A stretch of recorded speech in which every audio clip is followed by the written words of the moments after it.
Now that pre-flight of the mode control panel is complete, let's use it to fly a typical flight profile. Let's begin from position hold at the end of the active runway. Since we pre-armed LNAV and VNAV during pre-flight, we'll use these two modes for initial navigation and climb-out. During climb-out in cruise, we'll show you some other modes you could also use. The Flight Director pitch command is in the parked position at 8 degrees. Do not use this as the target attitude for initial rotation. Pushing either toga switch engages the autothrottle and autopilot flight director system in either takeoff mode or go-around mode, depending on the phase of flight. The toga switches tell the autoflight system to engage autothrottle, roll, and pitch in the toga mode. The toga mode is used for takeoff and go-around. Okay, you've been cleared for takeoff and have advanced the thrust levers to 1.05 EPR. Push either toga switch to engage the autothrottle for takeoff. The autothrottle engages in thrust reference to advance the thrust levers to takeoff thrust. Whenever thrust reference enunciates, the thrust levers advance to the selected limit. The takeoff thrust limit is selected on the CDU during pre-flight. This is discussed later. With thrust reference engaged, moving the thrust levers requires a constant overriding force of the autothrottle servos. As soon as the thrust levers are released, the autothrottle positions them back to the selected limit. At 80 knots, the autothrottle enunciation changes to hold. With hold enunciated, power is removed from the autothrottle. The thrust levers can now be manually positioned without interference from the autothrottle. Let's quickly review takeoff, assisted by the autoflight system.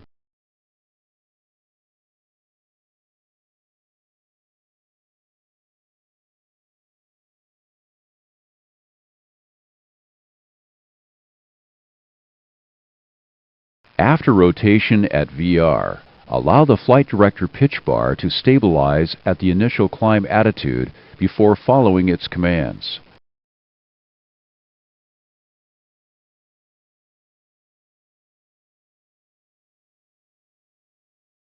In takeoff mode, the Flight Director adjusts the pitch command to maintain an airspeed V2 plus 15 knots. The Flight Director pitch bar commands the speed at rotation plus 15 knots if rotation occurs at a speed higher than V2. However, the commanded speed will not exceed V2 plus 25 knots. The toga roll mode commands the track established during the takeoff roll.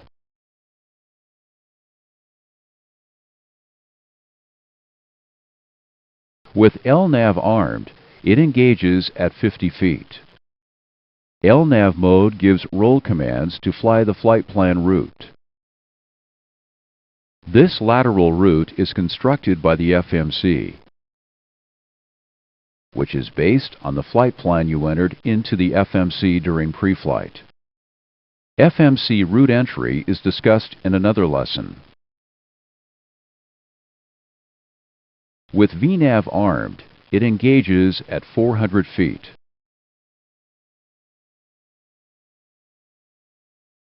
When VNAV engages, the IAS Mach window blanks, indicating that the FMC is now controlling airspeed. Just like LNAV, VNAV commands are computed by the FMC. With LNAV and VNAV engaged, the airplane flies the most economical lateral and vertical paths possible. The FMC route accounts for factors such as fuel costs, operational costs, and weather conditions. Performance factors are entered during pre-flight and also in-flight. This is covered later. Let's review the takeoff again up to this point.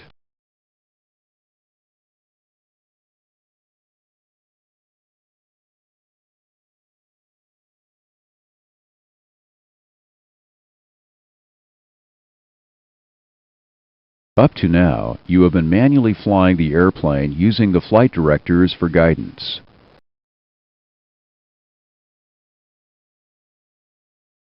The autopilot is always ready for some stick time. There are two autopilot engage switches. Use either one to engage the autopilot. Autopilot enunciates, confirming the autopilot engaged. The autopilot engages in the same roll and pitch modes that were being used by the flight directors. The flight director command bars are still displayed for reference. Now let's see how flight level change mode is used for making climbs and descents. Let's begin by using flight level change instead of VNAV to continue the climb. The first step of any altitude change is to set the new altitude into the MCP altitude window. The second step is to initiate the altitude change by engaging the desired mode, in this case, flight level change. The IAS Mach window opens. Set to the FMC selected airspeed. You can now set airspeed manually. Thrust and flight level change speed enunciate for autothrottle and pitch. With thrust enunciated, the autothrottle sets thrust based on the required altitude change. If the altitude change is small, then the amount of thrust increase is small. If the altitude change is large, the amount of thrust increase is large. In fact, the thrust increase could be up to the climb limit. The autothrottle sets thrust to maintain a target vertical speed. The greater the altitude change, the greater the target vertical speed.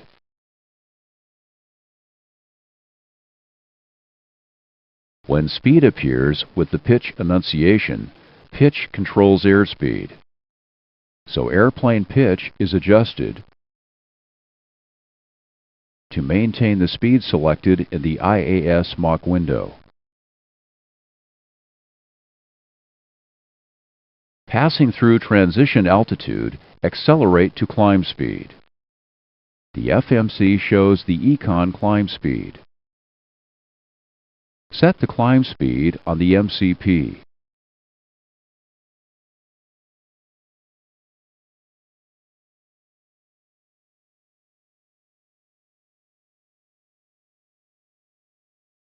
The autopilot adjusts pitch to accelerate to the new speed. Thrust remains constant.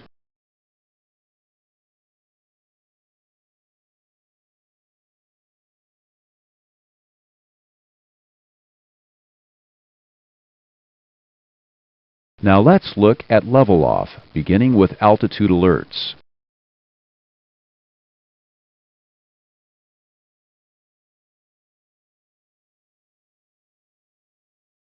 An altitude alert occurs when within 900 feet of the MCP altitude. A box appears around the selected altitude, and the box around the current altitude becomes bold. The display remains this way until within 200 feet of the MCP altitude. Within 200 feet of the MCP altitude, the displays return to normal.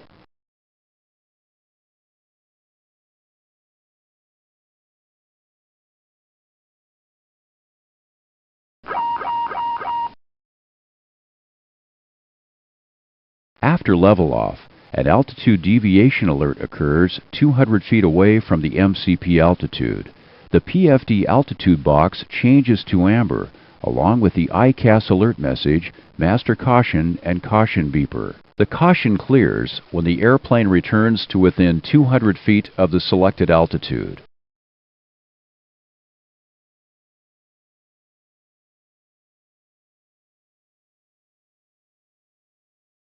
Or descends more than 900 feet from the selected altitude.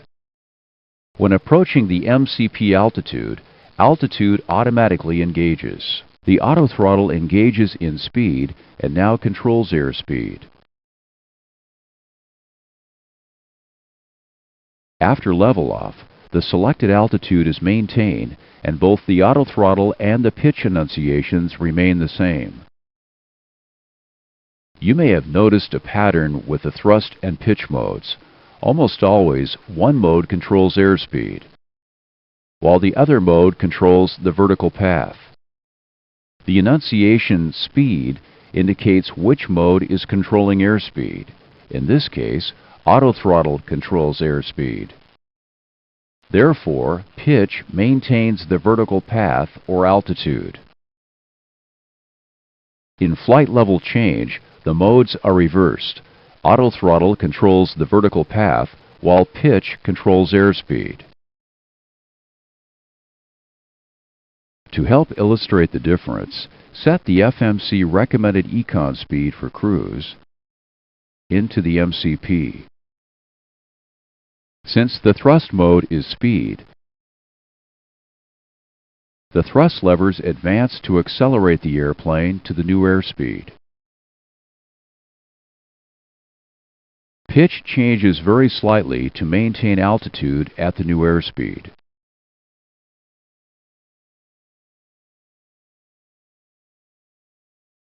Speed changes can also be made using Mach number. Change the MCP to display Mach number. The MCP and the speed tape both display commanded Mach number. Enter the new Mach number into the MCP.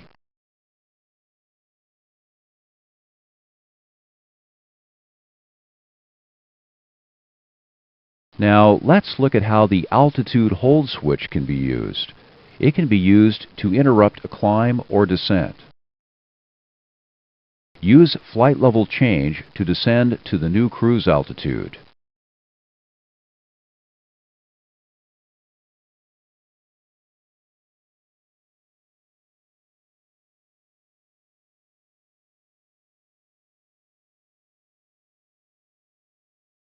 If altitude hold is pushed, the airplane initiates a level off to the altitude where the hold switch was pushed.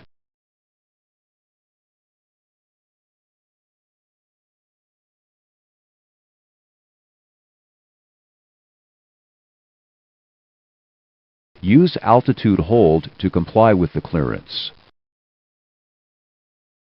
Speed and altitude appear again for the thrust and pitch modes. The autoflight system immediately terminates the descent and levels off.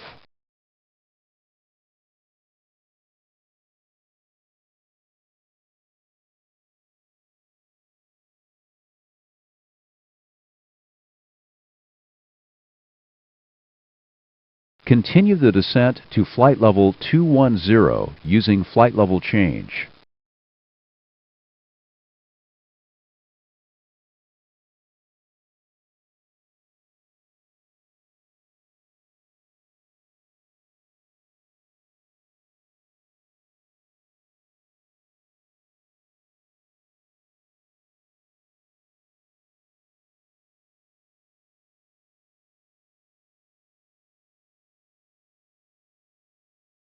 Now let's see how to use the autopilot to comply with radar vectors from ATC. During pre-flight, the heading selector was used to set the takeoff runway heading. Set the clearance heading.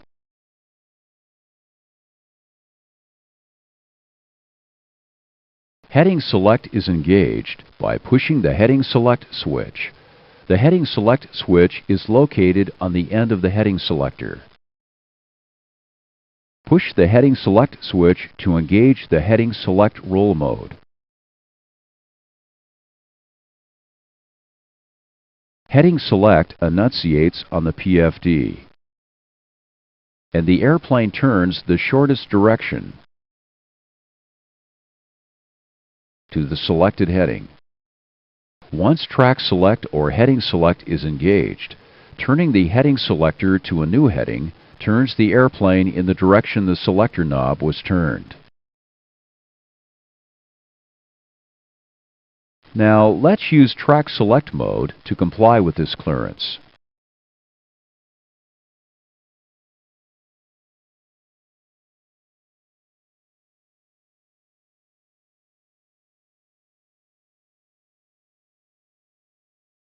Now that the ND is set with the appropriate VOR and course, switch to Track Select mode. Touch the highlighted area. Notice the MCP window and PFD enunciation changed to the newly selected mode. Also, notice the airplane is still flying the same heading. The only change that occurred is the MCP window changing to the airplane's track and the bugs on the two compass cards also moving to the airplane's track. Now it's time to begin the turn onto the 310-degree radial. Select a track of 130 degrees. Notice the autopilot rolled the airplane out on the heading that is required for maintaining a track of 130 degrees. Should LNAV fail, it's fairly easy to continue flying the LNAV track using Track Select mode.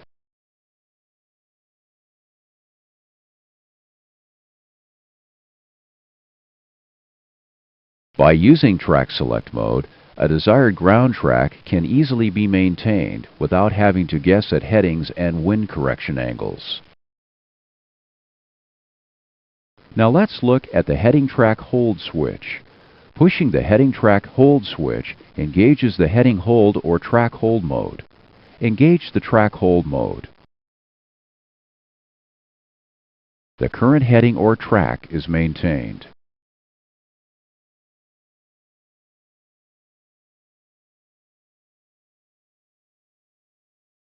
If in a turn when the mode is engaged, the airplane first rolls wings level, then holds its current heading or track.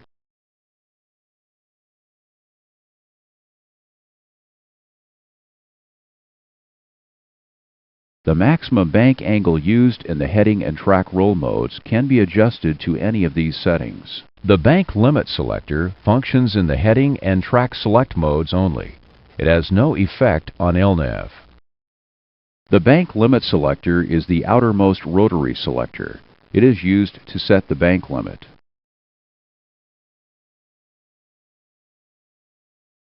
In auto, the maximum bank varies depending on true airspeed.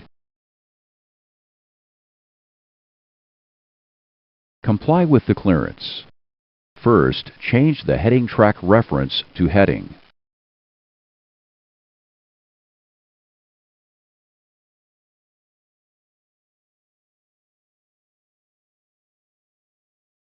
Set the maximum bank angle to 10 degrees. Set the bank limit selector back to auto. At the present speed, auto sets the bank to 25 degrees. Changing the bank limit during a turn simply increases or decreases the turn rate.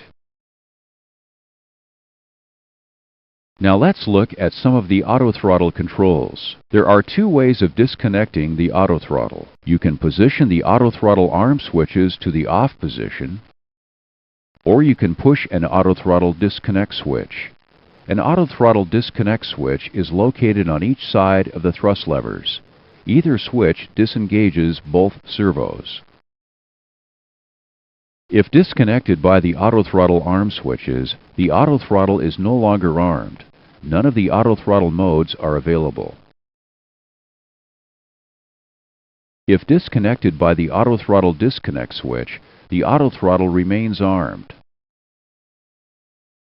Pushing flight level change, VNAV or TOGA, engages the autothrottle, or by pushing the autothrottle engage switch, the autothrottle engages in the mode appropriate. Now disconnect the autothrottle by using an autothrottle disconnect switch. Touch the highlighted area. Push the switch a second time to reset the master caution system and cancel the ICAS message. Now that the autothrottle is disengaged, the thrust levers can be moved without interference from the autothrottle. Retard the thrust levers to idle. The thrust levers remain where you set them. Now re-engage the autothrottle by pushing the autothrottle engage switch.